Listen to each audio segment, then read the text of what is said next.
the evidence is, how much biblical commentary, the nature of the biblical commentary that is found, what's the cutoff point? Are we talking Athanasius? Are we talking Augustine? What exactly are we referring to here? And even then, as much as we might respect those individuals, they had their problems too. They had their issues as well. So keep that in mind when you hear folks throw out a statement like that. It's it very often is meant to carry a whole lot more weight than we really should give it, I think. But this passage also speaks about male sex explicitly as a particularly egregious and obvious and self-evident example of Gentile sinfulness. All right, and it's particularly that sort of rhetoric that gets you this. Now, let me just stop right there. Gentile sinfulness. Again, pointed out yesterday. The Jews would definitely hear this as being applicable primarily to the Gentiles. But Paul himself, in his own conclusion in Romans 3, will contradict the idea that he is simply talking about Gentiles here. He will say, we have concluded that all men are under sin, and that it is only Jewish arrogance refuted in Romans chapter 2 that would lead them to not see themselves in what is said in Romans chapter 1 and the issues of sin that are addressed there as well. So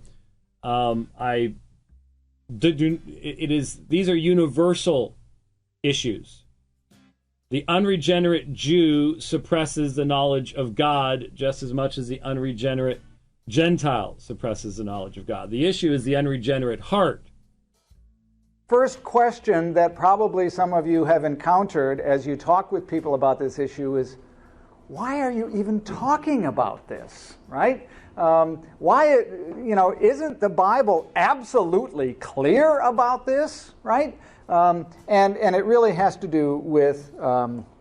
Yeah, actually, it is. When you have a meaningful biblical doctrine of inspiration and revelation, it is. And the church has recognized that. And it is only in the past 50 years that, not that new light has come, but that the old light has been turned off. And it requires a less than sound view of Scripture to be able to pull it off. With how we interpret the text. So the critical question that I want us to focus on is a simple one. It's the same one that I've been encouraging you to ask about before, and that is why? Why are the behaviors that Paul describes in this passage such acute examples of Gentile sinfulness? Or, properly, why are these such acute examples of the universal sinfulness of man in light of his suppression of the truth of God and the exchange of the truth for the lie? See, that's the actual context. We've already pointed this out. We've already proven this. Start at verse 18, read through. That's what's there. So you see the building of the basis for dodging the actual meaning is by reading out elements of the text. And the way you do that is you focus people's attention on other things. I mean, sadly, it's the same type of thing that salespeople do when trying to sell a car. You focus their attention upon the stuff that would otherwise, away from the stuff that would otherwise cause them to go somewhere else or get some other vehicle. You're trying to sell something here, and so you focus their attention away. And that's what scholars do when they're trying to present a perspective as well.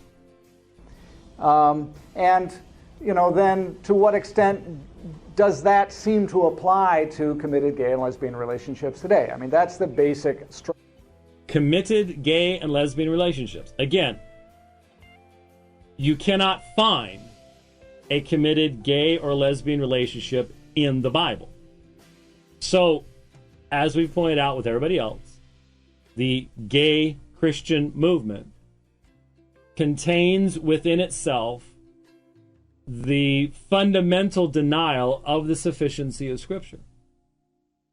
It can never maintain Christian orthodoxy because it has to begin by asserting that you can have committed gay and lesbian relationships as a good thing that's a gift from God without any evidence whatsoever of the positive approbation of God upon that within the pages of Scripture. So Scripture has to be insufficient. It just has to be. There's no other way you can go. And you will see this over and over and over again in the presentation, and it's just a necessity. It's the only way to twist the Scripture in this way. Overall. And my strategy in this is not, well, let's figure out a way that we can sort of avoid engaging this. My strategy is, let's look at it more closely. Let's take the language of Romans 1 more seriously and interpret it more carefully and pay more attention to what Paul actually does say rather than what we simply assume he's talking about. That sounds great. That's what everybody should do. And when I hear shallow thinking Christians just throwing out Bible verses and not having thought through ramifications, not knowing anything about context, that kind of shallow anti-homosexual stand gives rise to this and gives credibility and credence to this. But the reality is, this gentleman right here, it's really hard to do. There we go. This gentleman right here won't debate this gentleman right here, or Robert Gagnon, or Michael Brown. You would think, again, just like with David Gushee, what David Gushee said places him under a moral responsibility to engage us, those of us whom he says are engaged